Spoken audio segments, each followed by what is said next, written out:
Coming up on Cannabis Coast to Coast News with Alaina Pinto this week, states rebel against the federal ban on THC-infused products as the clock ticks down on when the federal ban goes into effect in November 2026. Our hemp correspondent, Kerry Hinkle, is in Washington, D.C., reporting on the fallout for his industry and working on getting it repealed. Coming to you live from the Capitol building as we embark on a day full of Hill meetings with... Plus, the potential ban fuels prohibitionist efforts from coast to coast, and genetic seed companies fear the worst. Plus, the DOJ declines to file a brief on the legal challenge of federal prohibition by cannabis companies using the Constitution as its weapon, including canon provisions from Massachusetts. And the Prohibitionist Ballot Initiative in the Bay State claims they have enough signatures to move forward on their hopes to get a ban on the ballot next year. That would drastically change the sale of adult-use cannabis in Massachusetts. And a study on cannabis dust in grow facilities concludes that asthma sufferers can suffer fatal attacks, just like the one that claimed the life of a worker at a True Leaf facility 2 years ago. Is there any hope for this industry at all right now? High Street, North Street. I see the famous church here. Oh no. I seen the right as up. He come all the way up. 13 feet of water. Right as up. Yes, ma'am. And nothing compares to the devastation that the island of Jamaica has endured, no thanks to Hurricane Melissa, the most powerful storm to ever hit that island. We can tell you how you can help, and we will, on Cannabis Coast to Coast News with Alaina Pinto next.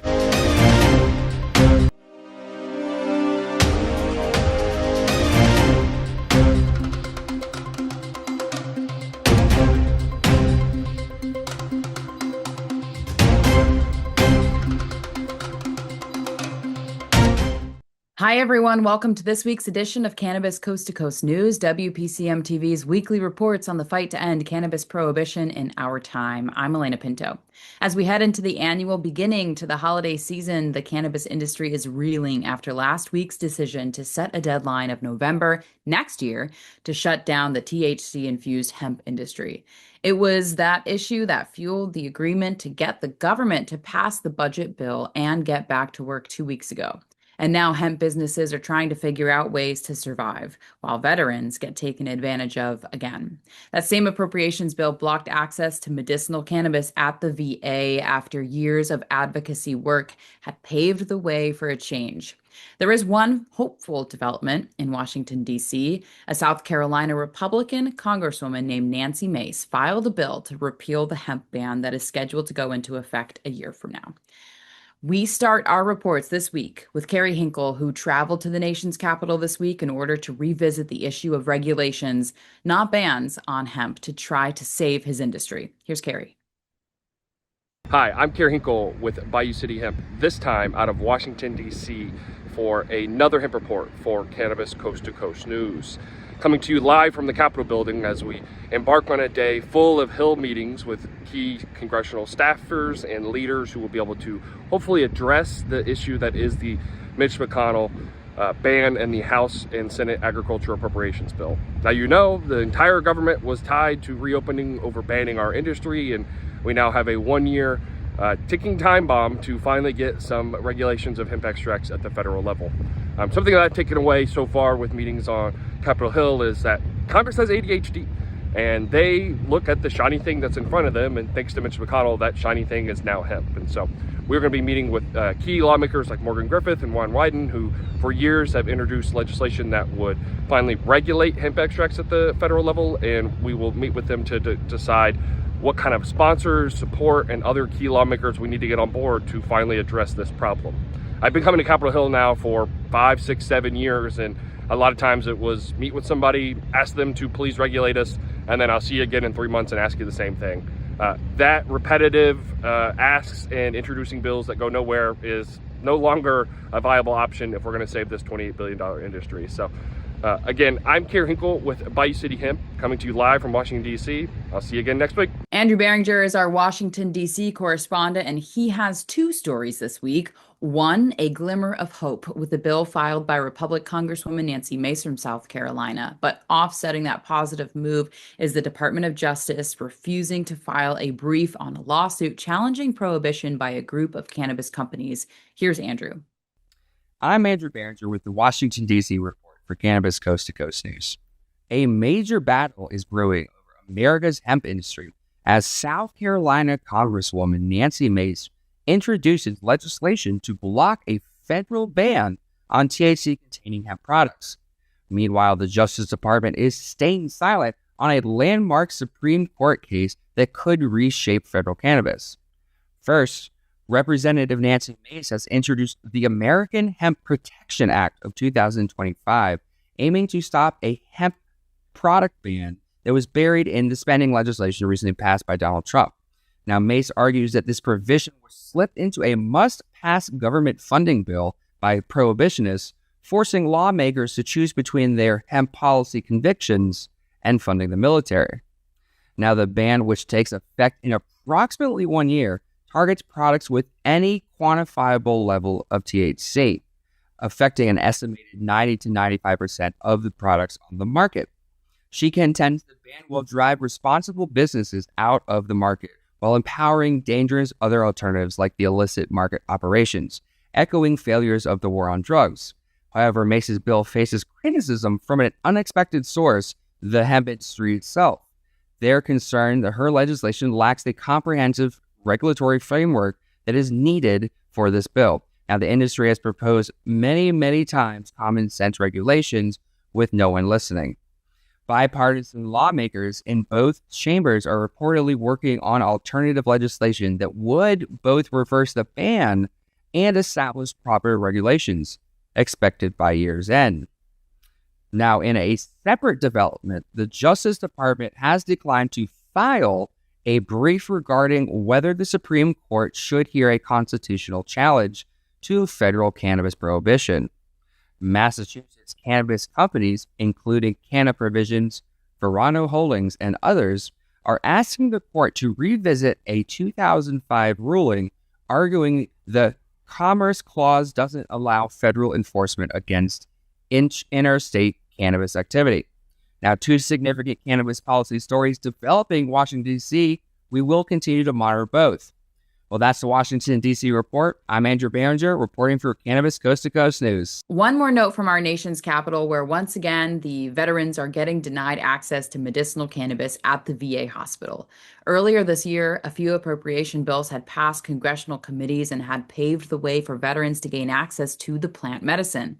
And now that progress has been halted, and our veterans are getting screwed again by the government. Democrat Senator Jeff Merkley from Oregon had worked hard to get the provision passed a few times in other spending bills, but now it's back to the beginning. Merkley calls the action as cruel. Marijuana Moment shared his quote. Veterans deserve the same access to the full range of medicinal advice and options that other folks have, including medical cannabis in states where it's legal, rather than deliver on our nation's promise to do all we can to support service members. Senate Republicans have once again stripped out my provision that would allow veterans nationwide to discuss this treatment option with their doctor, like any other patient. That's just plain cruel, and I'll keep fighting for the millions of Americans who have bravely served our nation, unquote. Now we can turn to the states where the fallout from the proposed federal ban is having mixed results. Some have already banned these products and others have created workable regulations. Our man in Virginia, Joe Parsons, has the story from his state that had been encouraged by the election of new Governor Abigail Spanberger. Now with the federal hemp ban, it will have a negative impact on that state too. Joe talked to a hemp company that is dealing with this new reality. Here's Joe. I'm Joe Parsons with the Virginia Cannabis Connection from Higher Education's Coffee Talks on 97.5 3WV, reporting for Cannabis Coast to Coast News. The language in the bill that reopened the government will, in less than 365 days, crush the hemp industry, affecting an over $28 billion market, including the CBD industry. But did you know that Virginia makes up $1.6 billion of that figure? With shifting regulations, our hemp industry has already been in decline, but this upcoming ban could destroy it altogether. So I reached out to the Virginia Hemp Coalition and Red Fern Hemp Company for their take on how this will affect the industry and what they have planned to do moving forward. The Virginia Hemp Coalition has been fighting for hemp farmers since 2012, and as always, Jason Armatucci was happy to speak with WPCM-TV and vows that the VHC will not be deterred and will continue to work with legislators to educate and inform them of how important the hemp industry is to the Commonwealth and how regulation, not prohibition, is the key to a fair and safe market in Virginia. The VHC also points out that the language in the bill does not remove each state's right to regulate their own industry. With a pro-cannabis administration, like the one we now have, we can still work to protect the non-intoxicating CBD and hemp market with state regulation. The VHC also encourages everyone to reach out to their local leaders, state congressional leaders, and Senate leaders, and even our new governor to voice your opinions. And together we can all make a difference. You can also support the work they do and help the Virginia Hemp Coalition to continue working for the farmers and not the big corporations by visiting the address on the screen. Red Fern Hemp Company is one of Virginia's best manufacturers of CBD and hemp products, ranging from body butter, dog treats, and even birdseed. Their businesses, and many like it, could be completely destroyed by the upcoming ban. They have been closely following federal and state guidelines since the very beginning. And owner Graham Redfern and business associate Joe Domino spoke with me about how this ban affects them. You support the states having rights, correct? I do support this. We've been fighting the fact that Virginia, it's kind of funny. We've been fighting Virginia for changing the law to be more restrictive now. And that might play a full circle with the states having the rights to keep their laws. Because if you look at the medical marijuana program in Virginia, they've been conducting business since 2016, 2017, while the federal law is still a Schedule I. So if you look at it in a way that the state has the ability to regulate their own system over and above the feds, then yeah, I'll support it because it's going to save our company and it's going to save our industry within Virginia without getting just destroyed. What organizations are you working with to potentially fight this? Yeah, there's an organization called HIFA, which is the Hemp Industrial Farmer Association. And they're also working with the Hemp Roundtable. These are national groups.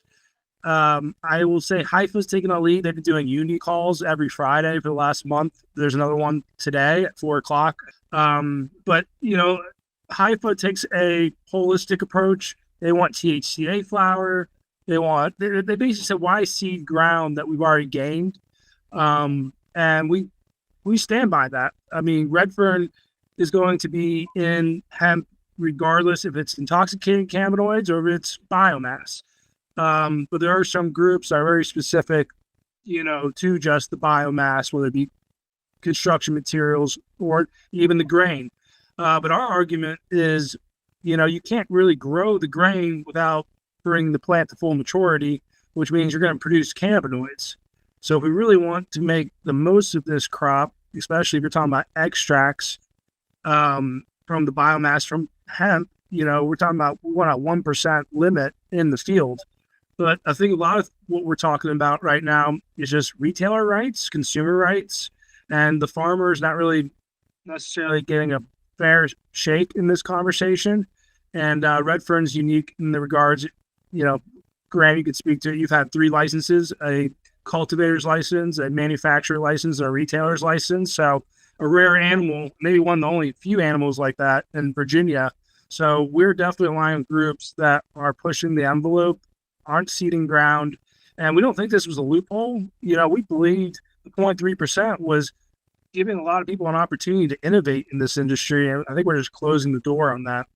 Do you think that this will make the medical market more of a monopoly than what it is now? The medical system is completely different than the recreational system. It is you're opening it up to the entire public. And when you do that and you're not making medical claims and a doctor's not sending you there, the business model is completely different. in the medical game, in the medical monopoly, they should have been looking at not what is not customers, but patients, and actually using that medical status and benefit for through the Board of Pharmacy for clinical trials and medicinal uses for the plant. That never happened. It's clear as day that it was a pay-to-play system to get into the recreational market first before Virginia. Today, I would like to thank Jason Amartucci from the Virginia Hemp Coalition and Red Fern Hemp Company for their valuable input and wish them continued success. You can reach out to help Red Fern by going to redfernhemp.com. Well, that's going to do it for this week. Please have a happy and safe Thanksgiving holiday from all of us at WPCM-TV and Higher Education. Reporting for Cannabis Coast to Coast News, as always, I'm Joe Parsons. Until next time, stay lifted. In Colorado, Jenny Germano explains that her state is trying to combat the federal proposal of a ban with more industry regulations that will allow beverages to survive. I am Jenny Germano with ICS Consulting. This is the Colorado Report for Cannabis Coast to Coast News. As the federal government tightens the screws on hemp-derived intoxicants, Colorado lawmakers are proposing a counterintuitive move, easing some of the state's own restrictions. A recent federal funding bill would effectively ban most hemp THC products by limiting THC in each package to just 0.4 milligrams starting in late 2026. In response, Colorado is considering raising its current THC per serving, particularly for hemp beverages. Under state law, many hemp products are limited to around 1.75 milligrams of THC per serving, with the strict CBD to THC ratios as part of a regulatory framework laid out in SB 23-271. But the future legislation may allow up to 10 milligrams of THC per serving in some drinks and even permit these hemp THC beverages to be sold in liquor stores alongside derived THC products. Supporters argue that the current limits stifle Colorado's hemp industry and economy. They say that 1.75 milligram ceiling is just not what the consumer is looking for, noting that states already allow high-dose THC beverages in bars and restaurants. Meanwhile, hemp businesses warn that the federal ban could gut a growing industry, hitting farmers and entrepreneurs who have invested heavily in hemp-derived goods. Governor Jared Polis, who supported hemp THC licensing when he was in Congress, has expressed disappointment in the federal ban, pointing to the jobs and innovation driven by Colorado's hemp industry. The tug of war exposes a key tension. Colorado is considering loosening its THC rules just as the federal government is tightening them.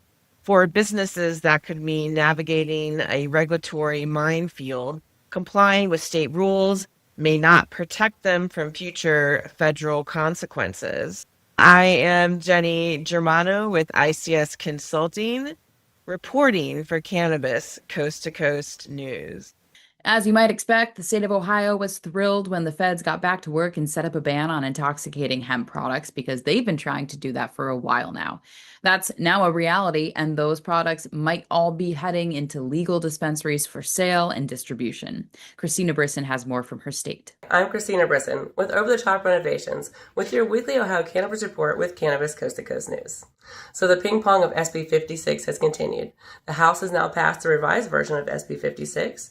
The Senate is going to vote on it December 9th. It actually took the House until late Wednesday into early Thursday morning to come up with this agreement between everything and all the revisions. So here's where it leaves us. It will ban the sale of intoxicating hemp products. Stores will have 90 days to comply. I do think this is going to hurt a lot of businesses. While I do think legislation is important to be in place, we'll see how all this plays out. They did leave the homegrown rules the same, 6 plants per person, 12 per household, and tax revenue will still be 10%. However, they're going to cap the THC levels. Extracts are going to be capped from 90% down to 70%, and flower is going to be capped at 35%. Additionally, they did address this whole situation with the money to go to the townships where all these dispensaries are in place. They have issued that 36% of the revenue is going to go to them, and this has been a long-awaited resolution. So we'll hopefully see all this get passed in the near future and finally get some resolution on the books. I am Christina Brisson with your weekly Ohio Cannabis Report with Cannabis Coast to Coast News. That'll do it for the A Block, but next we have a story about the devastation of Jamaica from Hurricane Melissa and how you can help. If you have ever visited the western part of that island nation, you know of Negril. The western part of that island was especially hit hard, and we have details about how you can help coming up next on Cannabis Coast to Coast News, which continues after this break. I'm Omari Jackson from Ganjactivist.com. Jamaica, a place that's near and dear to my heart, took a hard hit from Hurricane Melissa, and some of the worst damage was done in the parish of Westmoreland, a place I used to live. Your cannabis business could be overpaying by hundreds of thousands of dollars in federal income taxes because of one simple assumption that you're making about your accountant. A dispensary owner in Colorado called me frustrated as hell. He'd been working with the same accountant for 3 years. His accountant said, "What's 471C?" Here's what the ignorance of that accountant was costing this business owner. $180,000 every single year for 3 years. 471C has been around since 2017. We're talking about an 8-year-old tax provision that many cannabis CPAs don't fully understand. 471C is one of the most complex and highly debated tax strategies in the cannabis industry. If you want to make sure you're not leaving any money on the table, I'm offering free 471C reviews this month. Link in the description.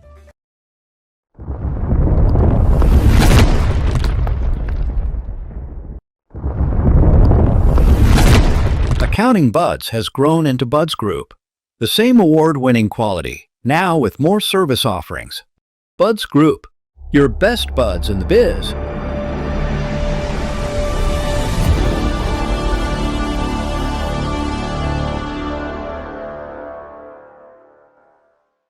Looking for PR that over-delivers on expectations? At Maverick Public Relations, they pair big agency experience with personalized attention. From launching award-winning brands to securing top-tier media hits, their data-driven communications team helps visionary leaders and entrepreneurs rise above the media noise. Maverick PR is responsive, collaborative, and relentless about results and ROI. Visit themaverickpr.com and make headlines together. If you want to make history, if you want to be part of history, if you want to say you helped legalize marijuana in America, now is the time to join us.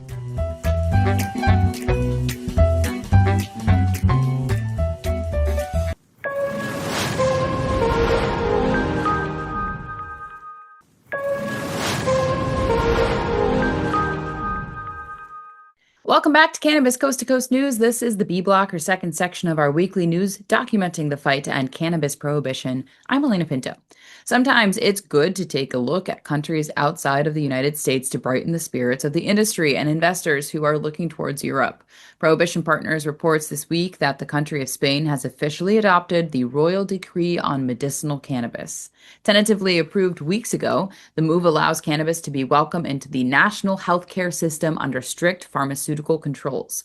According to the report, this signals an acceptance of the plant medicine as a therapeutic agent. And now it will be managed like any other medicine in their system. Many believe this could be a model for the rest of the European market and the future of using cannabis as plant medicine across the continent. Now let's check with Dave Barton in the UK. I'm Dave Barton from Thermador with the UK Cannabis Report for Cannabis Coast to Coast News. New research into medical cannabis shows that the overwhelming majority of patients continue to experience a wealth of positive health benefits. The research, called 7 Years Legal, was conducted amongst nearly 1,700 people by UK medical cannabis clinic Relief. The survey revealed that 65% of respondents had seen their quality of life improve significantly, 67% reported a positive impact on their capacity to work or study, 85% said treatment improved their ability to perform daily tasks, and 88% said they experienced no side effects at all. However, challenges around public confidence, legal awareness, and social acceptance remain, with 60% of patients saying that they fully understood the legal frameworks surrounding driving and medical cannabis use.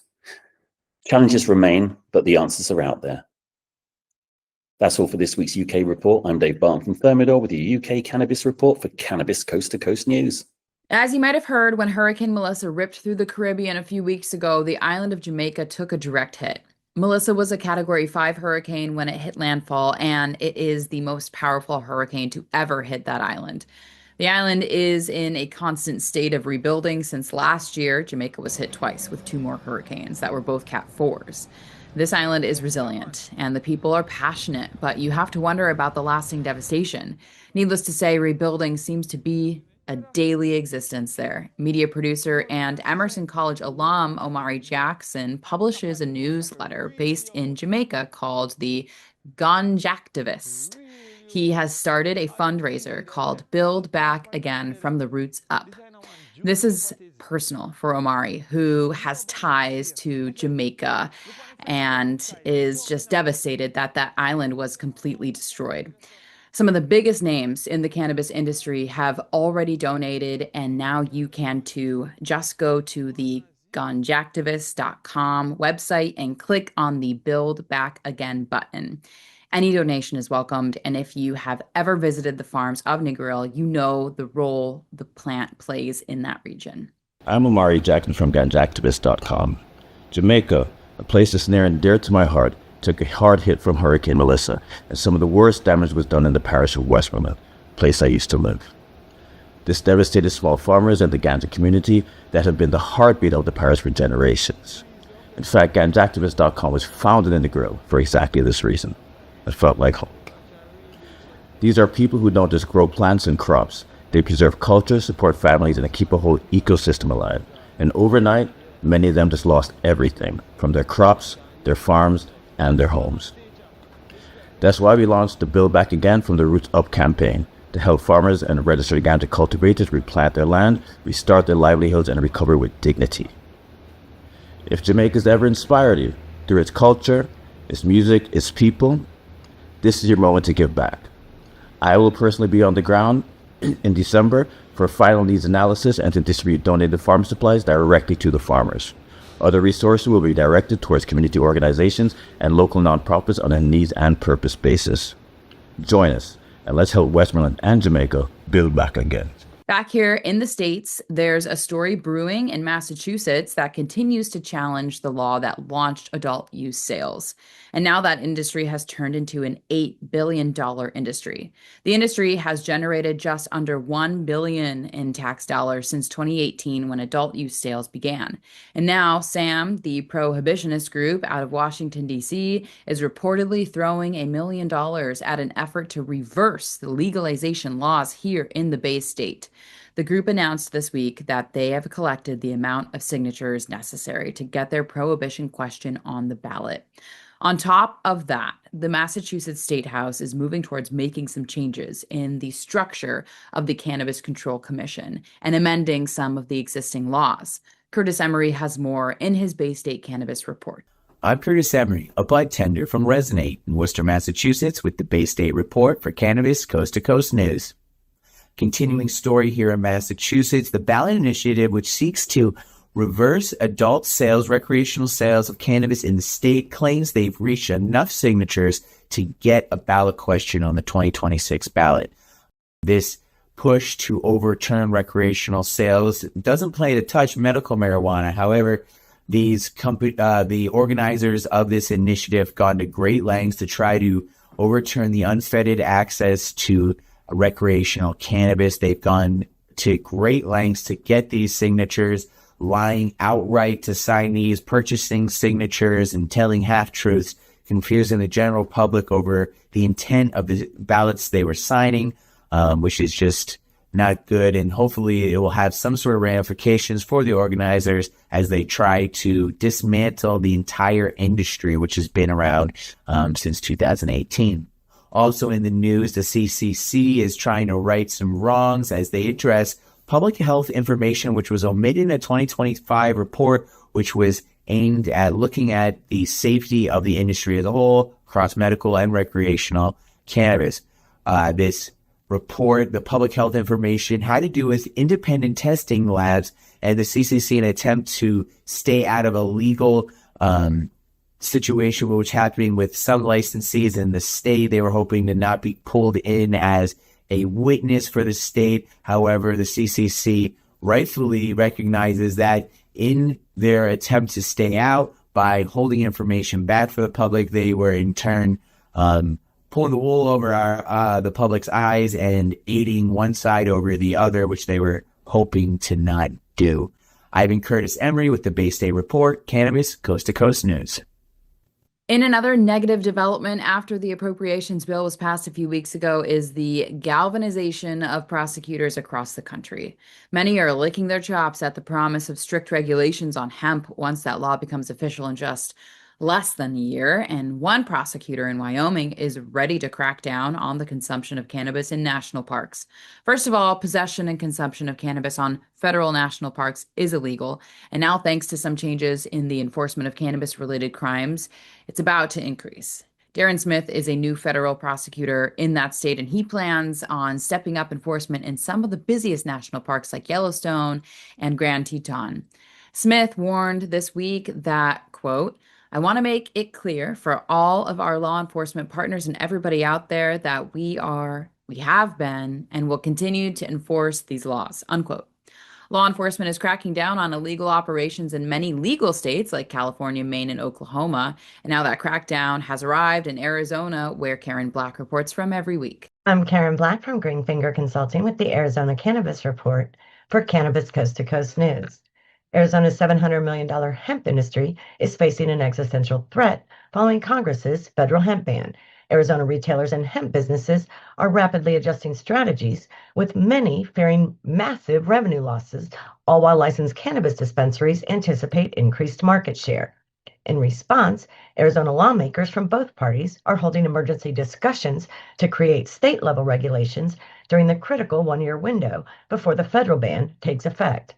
Complicating industry efforts is the ongoing Hemp Industry Trade Association of Arizona lawsuit against Attorney General Chris Mace, which remains in limbo at the Arizona Court of Appeals. HEDA's executive director Sully Sullivan said it remains to be seen how the federal hemp ban affects their appeal strategy. And here's another controversy. The Arizona Department of Health Services has been quietly handing out fines to cannabis testing labs, but you won't find most of them listed publicly. Newly released records show far more fines against testing labs than the agency previously disclosed. As of mid-November, Full Spectrum Lab in Tucson was the only lab showing a fine on AZ CareCheck, which is Arizona's transparency portal, despite the company receiving multiple penalties. The lack of transparency raises serious questions about who's actually being held accountable and what violations are being swept under the rug in Arizona's cannabis testing program. In business news, Scottsdale-based Tilt Holdings is going through significant financial restructuring. The company filed for creditor protection in early November, and its stock was delisted from both Canadian and OTC exchanges on November 18th. Tilt is cutting costs by roughly $10 million annually and divesting non-core assets. Note holders will vote on a restructuring plan on December 1st, with final court approval expected by December 5th. On a brighter note, Carefree-based Proven Media, a cannabis PR agency founded by Kim Prince in 2014, has been named one of Cannabis and Tech Today's 2025 public relations powerhouses. And lastly, organized crime and drug trafficking continue to plague the Grand Canyon state. On November 14th, state troopers arrested a teenager in Casa Grande following a traffic stop that revealed cannabis possession with intent to sell. The teen now faces multiple felony charges. Less than a week later, the Navajo County Sheriff's Office made a bust near Winslow and discovered over 70 pounds of THC concentrate and related cannabis products valued at roughly $1.6 million. 3 New Mexico residents were taken into custody.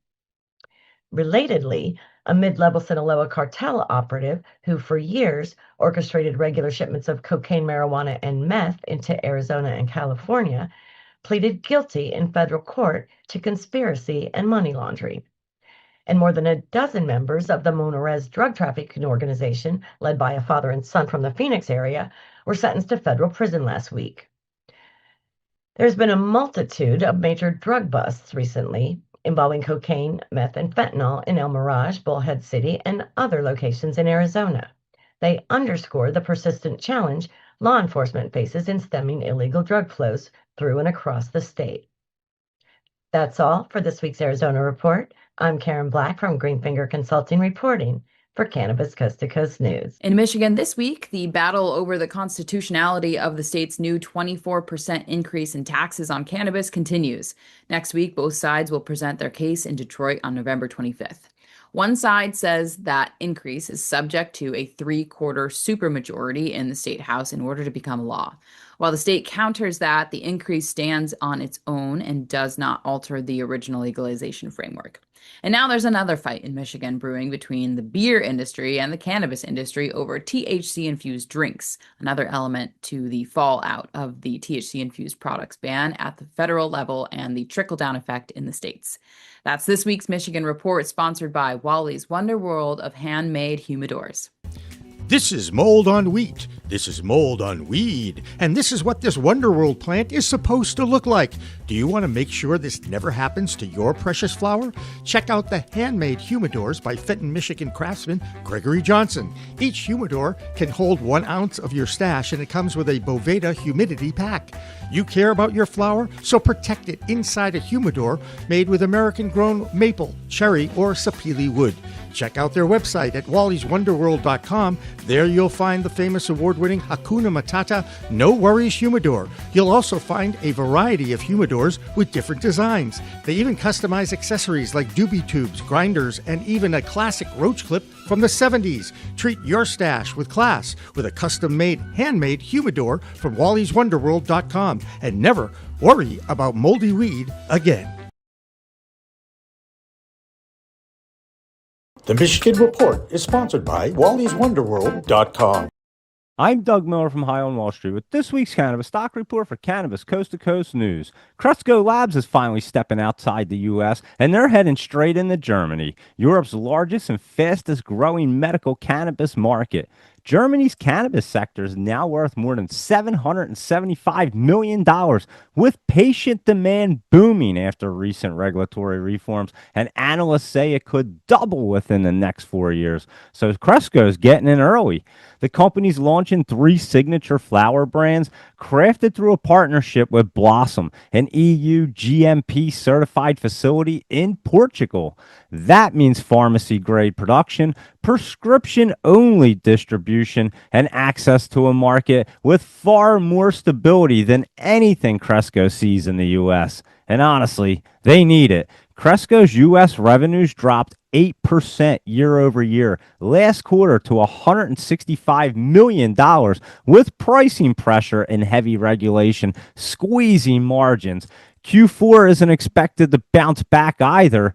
The U.S. markets are saturated and competition is cutthroat. The big dogs like Curaleaf, Tilray, Canopy, they're all chasing the same international growth. So let's see what the stock chart looks like. It's trading around 79 cents, and it appears to be curling up on this news. So watch for dips, trade smart, and lock in those profits. And that's this week's Cannabis Stock Report. Reporting for Cannabis Coast to Coast News, I'm Doug Miller. Next up, a disturbing story about the dangers of inhaling cannabis dust, especially if you already have a heart condition or asthma.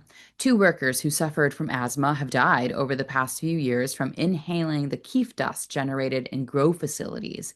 Now, a consultant from California who was in Missouri at a grow facility was awarded $3 million in a lawsuit after suffering a heart attack when he inhaled the dust. This is a disturbing trend in the industry and must be addressed by OSHA, who oversees work conditions in this country. But next up is Oklahoma, where Kimmie Cannabis waves the advocacy flag. And this week, she creates another AI adventure with a local twist. Here's Kimmie. All right, time to go big. Let's light this thing. Woo, that'll do it. Yes, here I come. Look at that view. Kimmie Cannabis taking flight. Made it. Have you seen Jimmy Young? He's up for an MJ award and I'm his ride. Yep, might be inside the hall. Thanks, I'll find him. Excuse us, coming through. I am Kimmie Cannabis from Can I Talk About It with your Oklahoma Cannabis Report for Cannabis Coast to Coast News. The mood across Oklahoma's cannabis community is one of frustration, betrayal, and growing fear. For 7 years, Oklahoma allowed medical cannabis to thrive. Patients got access, businesses grew, and an entire industry emerged to serve people seeking safe plant medicine. But now, many in the industry say the state has pulled the rug out from underneath them. New regulations have made it nearly impossible for some dispensaries, processors, and small operations to stay open. And the latest blow isn't just hitting businesses, it's putting patients in a tough spot. Under the new rules, companies can no longer help patients fill out their online medical card applications. For many Oklahomans, especially elderly patients or those who struggle with technology, this has created real barriers. I know personally, even in my hair studio, I have clients who rely on assistance just to navigate the online system. Now they're intimidated, discouraged, and in some cases simply going without. And on top of that, the new zero-tolerance DUI law has left medical cannabis card holders feeling targeted and unprotected. Under this law, any trace amount of THC, even if you haven't consumed recently, can be charged as a felony.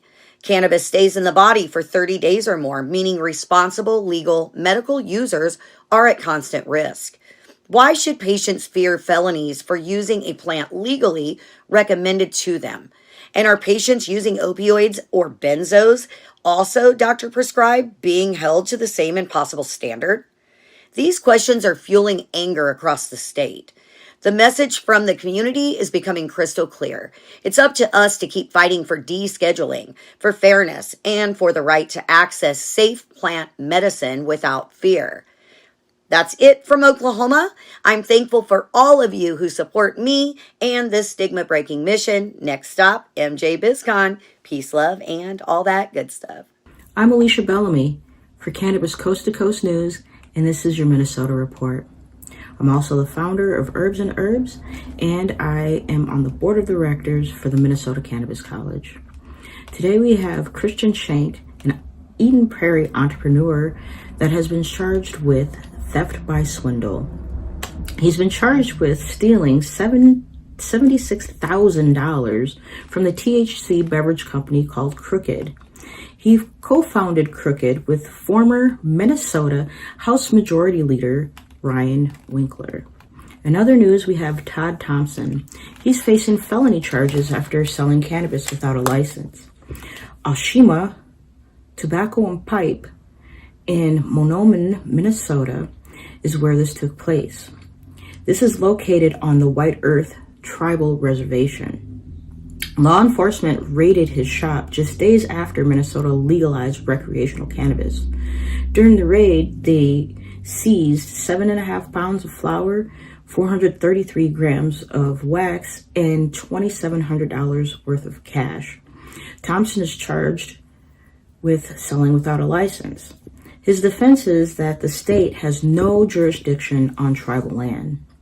We also have Cody Weber, a Minnesota man that was caught in Nebraska for interstate trafficking of 252 pounds of cannabis flower. Charges include possession with intent to deliver and driving under suspension. My name is Alysha Bellamy. I'm coming to you from Cannabis Coast to Coast News. This is your Minnesota Report. Now let's check in with Tina Tasaka in Nevada. That will be the site for the 14th MJBiz Con, the largest cannabis trade show in the world. WPCM TV's news team will be on hand doing interviews and features for a 2-hour live stream special on Monday, December 8th at 6 p.m. Tina will be there and continues to report on the challenges the tribal nations face in the cannabis space. I'm Tina Tasaka with 420 Technologies and Iconic Representation, and this is the Nevada and Tribal Nations Report for Cannabis Coast to Coast News. The Omaha Tribe of Nebraska's Cannabis Commission has approved regulations to allow medical cannabis on tribal lands, with applications expected to open by their December meeting. Tribal leaders emphasized that the current reforms are only for medical use, despite earlier votes also approving adult use cannabis. Their plan is to roll out medical first, then address adult use later. This comes as Nebraska's statewide medical cannabis program remains stalled. Voters approved it last year, but lawmakers failed to pass an implementation bill. Although the governor signed emergency rules in September, advocates say the state's framework is too restrictive and doesn't reflect what voters intended. Get ready, Las Vegas. MJBiz Con, the world's largest B2B cannabis and hemp expo, takes over the Las Vegas Convention Center December 2nd through the 5th, bringing together 20,000 professionals, 1,000 exhibitors, and 200 speakers for 4 days of deals, education, and connections. Here's some of the sizzling highlights. Ladies can kick things off in style at Blunt Brunch Nationals on December 2nd, arriving in pearls and ultimate glamour for a powerful, woman-led networking experience. Whether you're a seasoned insider or it's your first time, you'll find high-impact networking at the Hub and the Grow Hub. Association Day, state and country takeovers that spotlight markets, legislation, and global opportunities, all free with any MJBiz Con ticket. Don't miss Media Day with Beard Brothers, the Hephaestus X Joint Wars opening night party, the Vault Night at New Woo, Flower Hour, and C-Suite Connector at Sky High Lounge.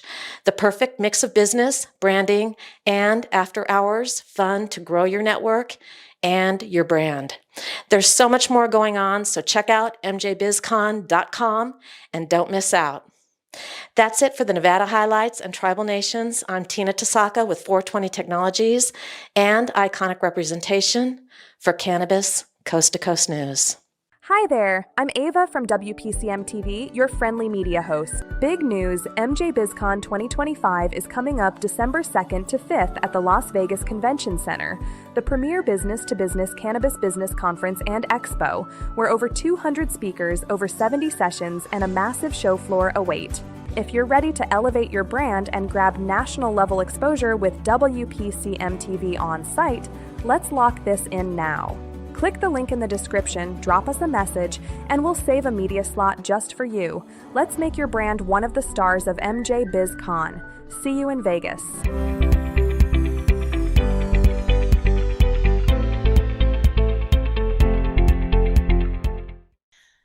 The tiny New England state of Rhode Island is trying to get their adult use market off the ground and have already hit a snag with the social equity market.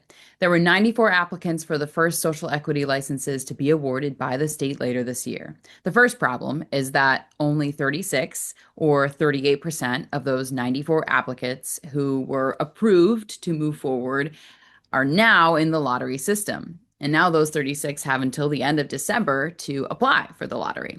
And that's when 6 licenses will be granted to begin the process of gaining access to the new adult use cannabis market in Rhode Island. Another New England state continues to try to move forward with their adult use legalization. That state is New Hampshire, which has a fledgling medical program and is surrounded by states where adult use is legal. This weekend, some of the most well-known advocates and pro-cannabis politicians held their annual conference in Concord. Dr. Riley Kirk, the author of Reefer Wellness, was the keynote speaker, and former New Hampshire Representative Tim Egan moderated a panel. On that panel was Julie Hubbard, who is on the Vermont Cannabis Control Board, Adam Fine, managing partner at Vicente's legal office in Boston, and Gabby Pierce, who is one of the policy directors in Maine. New Hampshire has been trying to get adult use approved for years, but the governor, Kelly Ayotte, has said she will never sign a legalization bill, and the Republican-controlled legislature is also putting up a wall of prohibition. Yet the legalization fight continues, so New Hampshire can join the rest of the New England states with viable adult use programs. We're very excited that cannabis patient-focused logic is alive and well here in New Hampshire, and we look forward to moving forward to attempt adult use by balancing that with patient care in the coming legislative season. One of the most recognizable advocates for cannabis reform is Steve DeAngelo, the founder of the Last Prisoner Project. Their mission is to free all nonviolent cannabis criminals who are still serving sentences in jail for possession crimes. Andrew DeAngelo is Steve's brother, and now they are teaming up to form another group to bring both sides of the cannabis plant together. The unregulated hemp industry, while pleading for regulation and rules to operate their billion-dollar industry. On the other side of the plant is the overregulated legal adult use cannabis market. Both have been feuding for years now because of the FDA's lack of regulations over just how the plant works. But believe it or not, some of the legal cannabis operators were supporting the federal hemp ban because the government admitted that they made a mistake when they defined legal hemp to have 0.3% THC. Now, the DeAngelo brothers have formed the One Plant Alliance designed to bring the legacy, hemp, and cannabis industries together. The idea is simple. One plant, one policy, one science-based standard that everyone can live with. Sounds like a good plan. So maybe there is hope for the future in cannabis. It's certainly been a few tough weeks, though. That's this week's Cannabis Coast to Coast News. On behalf of our entire news team and executive producer Jimmy Young, have a great Thanksgiving holiday, and we will be back in 2 weeks with our live special from MJBiz Con. Remember, it's a whole new world of weed out there. I'm Alaina Pinto. Consume responsibly and enjoy your holiday safely.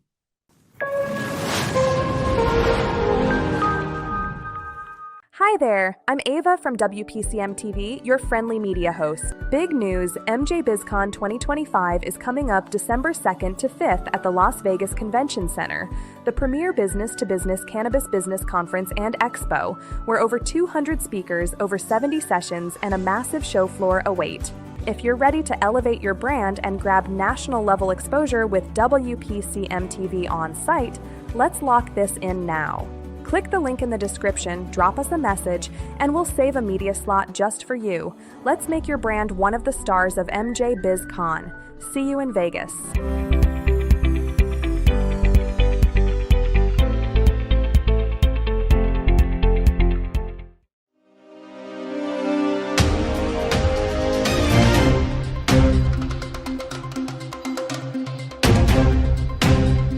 I'm Dina Nagy with Grass Goddess Consulting, reporting for Cannabis Coast to Coast News. I have a special report today. I'm here at the International Cannabis Business Women's Association, which is having a special conference here in LA. And it's a wellness conference about cannabis medicine. And I'm really excited. I have Mo Smith with me here today. She is a nurse at the VA hospital and also runs Cannabis Public School, which is a free program that's available on Sundays. It's directed towards doctors and nurses to get cannabis education, but it's open to everybody, and it's something that I've been doing for a long time. So Mo, thanks so much for sitting down with me today. Yeah, I'm so excited that you're here and to meet you in person and to have you in my class when you can stop in. And classes are drop-in basis, so if the subject appeals to you, then just drop in, and like we were talking, I get really excited when I see that you have dropped in for our Sunday morning class. It's early on your time, right? But it's worth it. And I know we were talking about it, and I've been coming for a while, and I have a background in pharmaceuticals, and it's been really interesting for me. And what brought you to start it originally? So I think the main thing is that in the 20 years now that I've been nursing, I've followed many patients through the medical system. I'm a chart reader. I go way deep into the charts. I go way back into the initial note. I usually go to the first note when they first came to the healthcare system. And many times I see, had they stayed out, they would have been better off. Wow.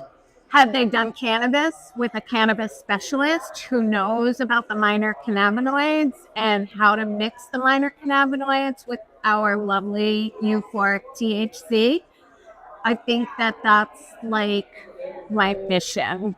At my regular job, I started this like targeted de-prescribing. And so what is the nurse's role when she confronts a patient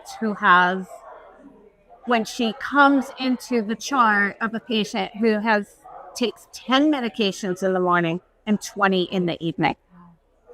And your body can't process that. And the healing system, the natural healing system that we all have within us, both somatic, body, and mind, that becomes so suppressed because of all the medications sending these mixed signals. Wow. That's such an interesting way to put it that I haven't heard before. And I haven't heard exactly, your why and sort of like your perspective on treatment. So I really appreciate you sharing that. I have a lot of whys. That's one of them. Yeah, that's definitely one of them. And I am not anti-pharma. I know that, and I'm not anti-Western medicine. I've been an ER nurse. I know how dedicated ER nurses are to helping somebody who just had a tragic accident or their loved one had a heart attack. And I've done myocardial infarction protocols, and I've instituted them like on my own because the patient came in with a probable MI.